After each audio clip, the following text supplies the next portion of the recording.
ஆமா கருவாட்டு கூட முன்னாடி போ.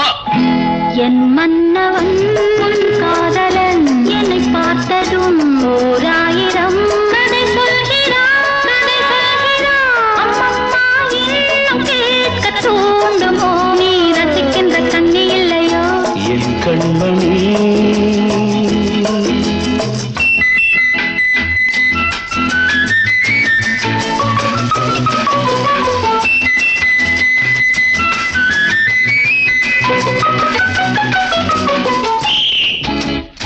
தேனாம்பேட்டை சூப்பர் மார்க்கெட் இறங்கு. மெதுவாக உன்னை கொஞ்சம் தொட வேண்டுமே, இருமே